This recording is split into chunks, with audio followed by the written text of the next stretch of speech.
Assalamualaikum warahmatullahi wabarakatuh. Shalom, Om Swastiastu, namo buddhaya, salam kebajikan. dan salam sejahtera bagi kita semua. Pada kesempatan kali ini, kami dari kelompok 6 akan menampilkan tugas wawancara untuk mata kuliah Hukum Administrasi Negara Yang berjudul Tinjauan Hukum Administrasi Negara terhadap prosedur registrasi, identifikasi, dan pembayaran pajak kendaraan bermotor oleh Satlantas Polresta Deli Serdang. dengan dosen pengampu Ibu Dr. Agus Mida, SHMU. Berikut ini kami tampilkan nama anggota kelompok beserta nama narasumber yang telah kami wawancara.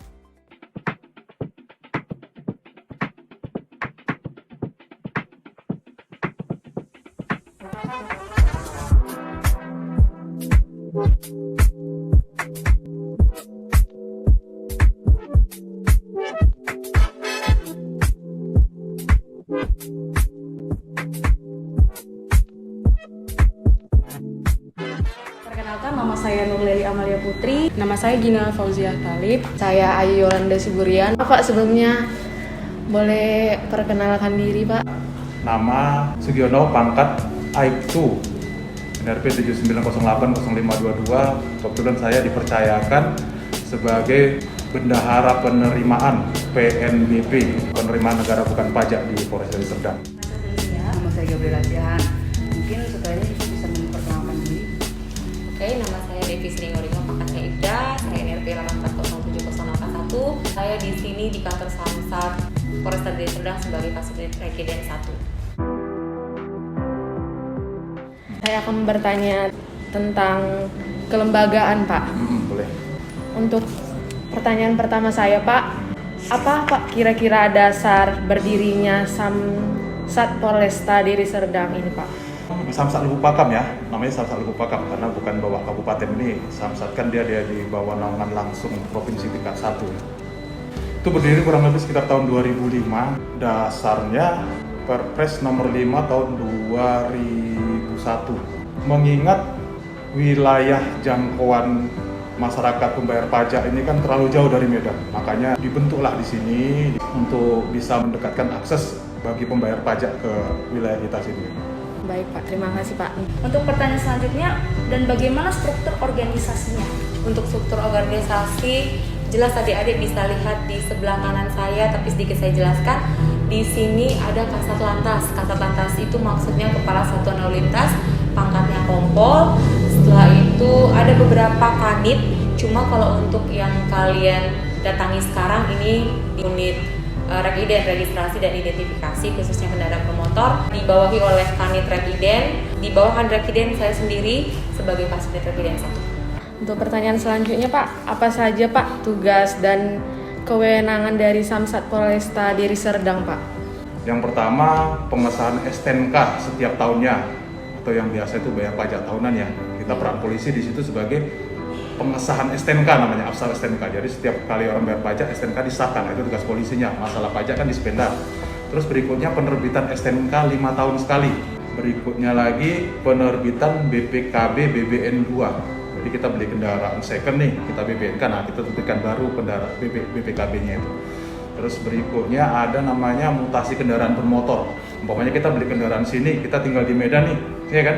Kendaraan ini kan wajib kita mutasin ke Medan. Nah, itu salah satu bidang pelayanan kita. Terus yang berikutnya lagi penerbitan TNKB, tanda nomor kendaraan bermotor. Setelah kita ganti perpanjang masa berlaku STNK, terus diterbitkan kembali itu TNKB yang namanya. Atau pelat lah biasa bahasa umumnya kan gitu. Iya, Pak. Terima kasih. Pertanyaan selanjutnya adalah, apakah kantor Samsat Lubuk Pakam ini merupakan sebuah otonomi daerah atau merupakan lembaga sentralisasi di mana ada di daerah namun hanya merupakan perpanjangan tangan dari pusat? Untuk kantor Samsat itu, ini adalah cabang dari kantor Samsat yang ada di Medan gitu. Nah, begitu juga di Medan, adanya di Jakarta. Jadi ini adalah cabang dari kantor Samsat yang di Medan. Pertanyaan selanjutnya adalah, apa saja yang telah dilakukan Samsat Lubuk Pakam ini, terkhusus yang di Lubuk Pakam ini, untuk meningkatkan kualitas pelayanan publik terhadap masyarakat? Di sini ada namanya pelayanan TNKB delivery, juga STNK delivery. Itu di luar dari pelayanan-pelayanan yang ada secara umum di Sumatera Utara gitu ya. Tentunya dengan kriteria-kriteria khusus, misalnya kaum rentan, biasanya wanita, anak-anak, disabilitas. Begitu juga dengan pelayanan TNKB delivery. Selesai itu. Tentang aktivitas lembaga dalam prosedur registrasi dan identifikasi kendaraan bermotor. Saya mulai ya Bu, pertanyaan pertama. Pertanyaan pertama adalah bagaimana prosedur registrasi dan identifikasi kendaraan bermotor di Samsat Lubuk Pakam ini? Registrasi dari awal atau registrasi pada saat pembayaran? Dari awal. Dari identifikasi. Kalau untuk registrasi dari awal, tipe-tipe Samsat itu berbeda-beda. Ada BBN 1, BBN 2. Maksud BBN 1 itu adalah di situ mengidentifikasi kendaraan baru. Nah, kalau di Samsat Deli Serdang ini BBN 2 itu tidak ada meregistrasi kendaraan baru. Jadi di sini hanya membayar yang namanya pajak. Dari mulai pembayaran pajak itu, misalnya untuk pembayaran pajak 5 tahun kendaraan itu diregistrasi dari mulai nomor rangka, nomor mesin, digesek di ruangan cek fisik. Setelah itu pendaftaran, setelah itu nanti diregistrasi. Registrasi itu adalah pendataan data-data kendaraan motor tersebut ke aplikasi yang sudah ada di kita. Setelah itu dilakukan pembayaran dan bisa diambil PKB atau STNK barunya. Baik, untuk pertanyaan selanjutnya, apa saja Pak bukti fisik setelah melakukan registrasi dan identifikasi kendaraan bermotor tersebut? Bukti fisik setelah dia sah melakukan registrasi dan identifikasi kendaraan dan terdaftar di Samsat, itu biasanya langsung kita terbitkan STNK, BPKB, TNKB, itu produk mutlak dari kendaraan. STNK itu surat tanda nomor kendaraan bermotor ya kan, BPKB, bukti kepemilikan kendaraan bermotor, dan TNKB, tanda nomor kendaraan bermotor. Itulah bukti bahwa kendaraan itu sudah diregistrasi. Baik. Adakah biaya administrasi dalam melakukan registrasi dan identifikasi kendaraan bermotor oleh Samsat Polresta Deli Serdang, Pak?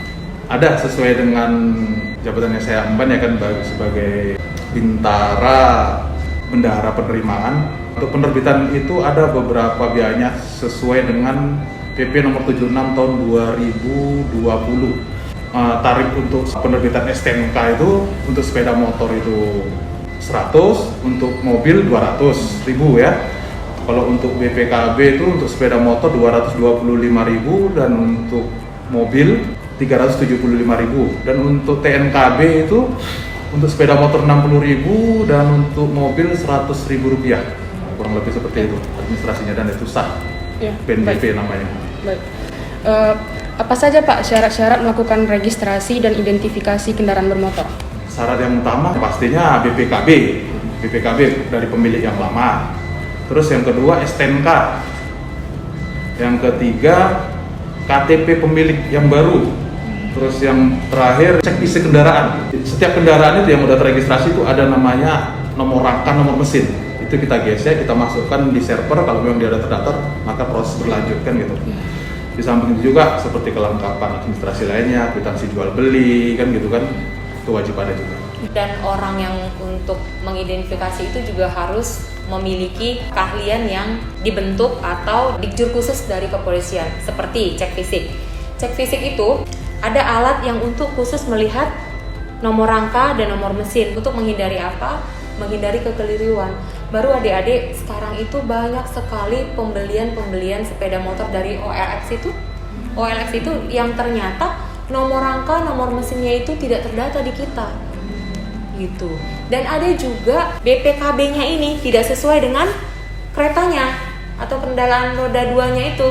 Jadi BPKB-nya nomor rangkanya apa, kendaraannya apa. Nah, untuk itu diperlukan orang-orang yang memang mempunyai keahlian khusus yang tentunya sudah memiliki sertifikasi khusus untuk mengidentifikasi itu gitu. Apa saja fungsi melakukan registrasi dan identifikasi kendaraan bermotor, Pak? Salah satu fungsinya yaitu tadi, apabila kendaraan tersebut disalahgunakan, contohnya kan gitu, dipakai untuk tindak pidana atau segala macam, kita lebih mudah untuk mengidentifikasinya, untuk melakukan penyidikan berikutnya kan gitu. Itu satu. Yang keduanya untuk melakukan penindakan hukum, contohnya tilang segala macam.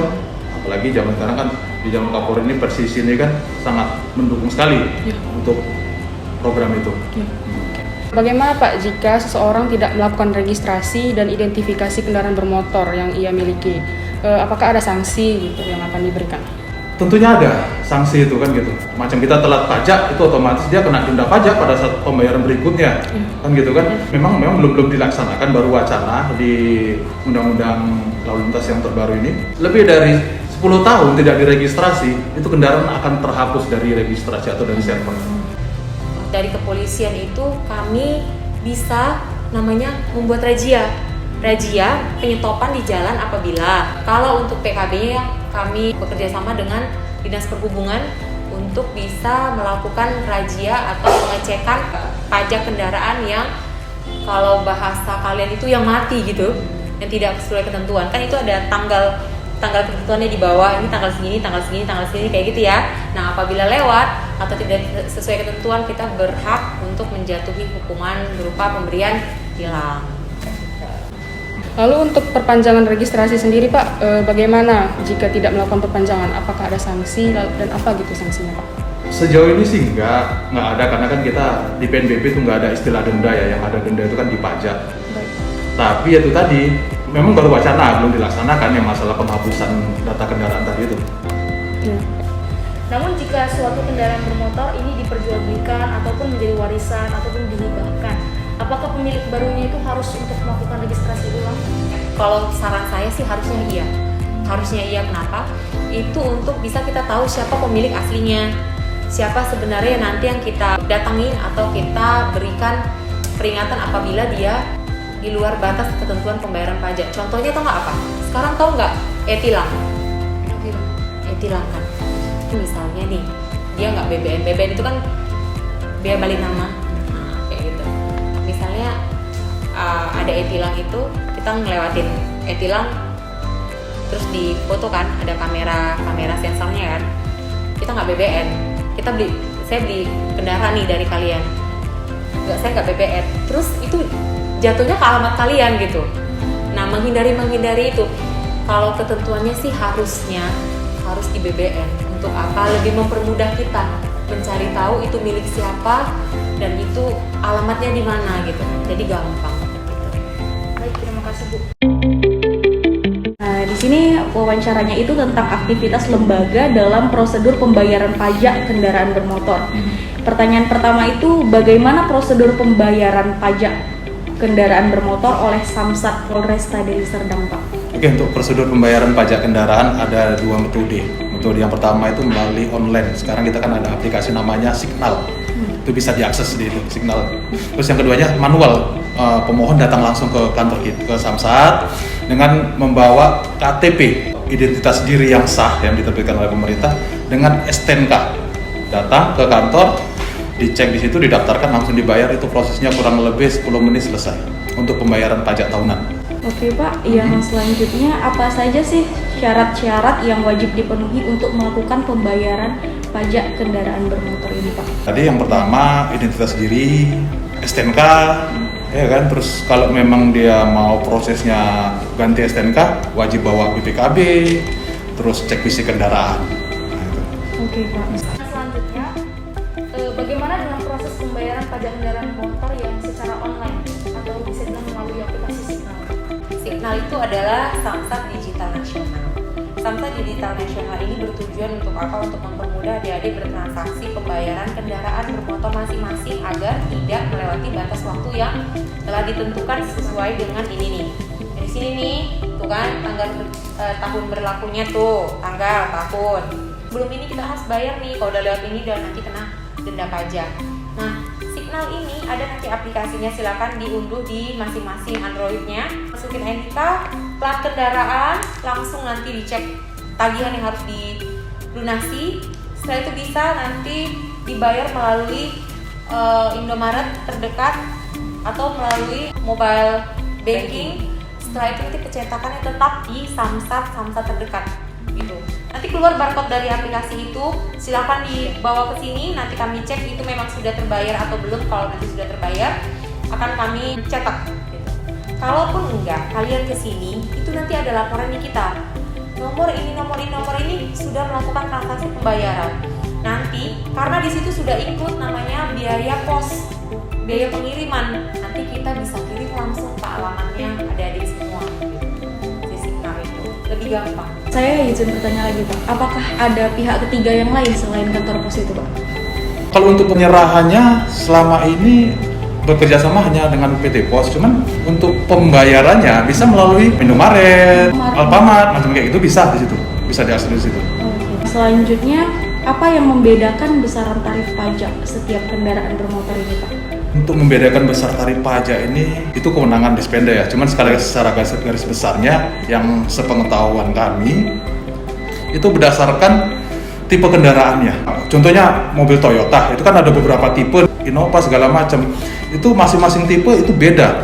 NJKB namanya bahasa kami, NJKB, nilai jual kendaraan bermotor. Dari NJKB itu sekian persen, itulah pajaknya. Oke, yang selanjutnya Pak, apakah pembayaran pajak kendaraan bermotor berlaku bagi suatu kendaraan status blokiran MOR? Blokiran MOR ini kan ada beberapa macam. Jadi blokir karena apa? Yang namanya kendaraan dan masih terregistrasi itu sudah kewajiban dia untuk membayar pajak, kecuali dia blokirnya blokir apa kan. Kalau blokir pencurian cuman mau kita bayar pajaknya kan gitu, ada kita temukan kasus seperti itu kan gitu. Itu pun tidak semerta-merta langsung kita hapus. Kalau belum ada permohonan langsung dari pemohon, nggak kita hapus datanya, tetap ada di server. Blokiran MOR itu nanti bisa dilaporkan ke petugas di sini. Blokirnya dibuka, ada namanya pembukaan blokir, nanti bisa dibayar langsung. Oke Bu, pertanyaan terakhir dari sesi ini dan wawancara kali ini adalah, adakah sanksi bagi seseorang yang terlambat membayar pajak kendaraan motor? Pasti juga kita bayar, kita berikan. Ada, itu namanya kena denda.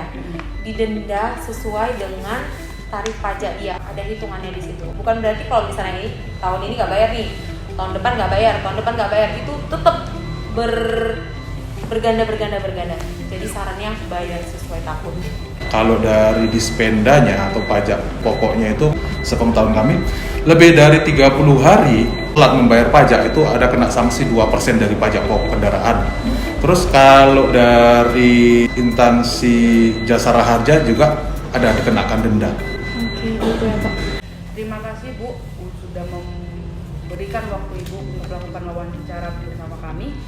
Mungkin untuk penutup dari wawancara kali ini adalah sepatah dua kata dari Ibu sebagai harapan terhadap instansi maupun masyarakat mengenai registrasi, identifikasi, dan pembayaran pajak ini. Saya dari kepolisian, tentunya dari Samsat Lubuk Pakam. Besar harapan kami untuk seluruh masyarakat, khususnya pengguna jalan roda 2 dan roda 4 umumnya, bisa tepat waktu untuk membayar pajak kepada kami, tentunya dengan aplikasi-aplikasi yang sudah kami keluarkan seperti aplikasi Signal. Sumur bermartabat juga aplikasi untuk pembayaran kendaraan bermotor yang dikeluarkan oleh Provinsi Sumatera Utara. Nah, Signal itu adalah aplikasi yang dikeluarkan Polri dari pusat, dari Mabes Polri. Bedanya itu, tapi tujuannya tetap sama, untuk mempermudah masyarakat dalam membayar pajak kendaraannya masing-masing. Baik, biar mempermudah kami juga untuk meregistrasi kendaraan-kendaraannya. Kenapa adik-adik? Di setiap pajak yang adik-adik bayar itu ada namanya jasara harja. Jasara harja itu asuransinya kendaraan itu, termasuk asuransi si pengendara. Jadi jangan sepele untuk pembayaran pajak setiap tahun. Karena pajak khusus di Samsat ini ada yang termasuk si 4 instansi ini pasti sudah sangat memikirkan kebutuhan kendaraan dan si pengguna kendaraan tersebut agar lebih memudahkan dan memberikan fasilitas pelayanan yang nyaman buat kalian gitu. Mungkin singkat aja, pajak kendaraan yang Anda bayar itu adalah untuk kemajuan negeri kita. Salah satu income bagi negara kita gitu. Jadi tetap bayar pajak, ikuti peraturan, mudah-mudahan Indonesia lebih baik ke depannya. Udah, itu aja. Oke Pak, terima kasih atas closing statementnya juga. Mohon maaf apabila ada beberapa kesalahan gitu Pak, salah pengucapan atau kata dari teman-teman saya maupun juga saya ucapkan terima kasih kepada Bapak. Selamat siang Pak. Ya, selamat siang. Terima kasih.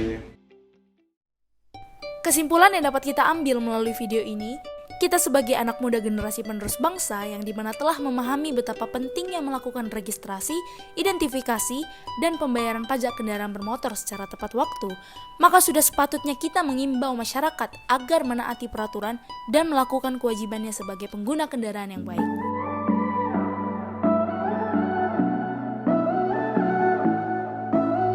I keep coming back to that moment where it all fell apart.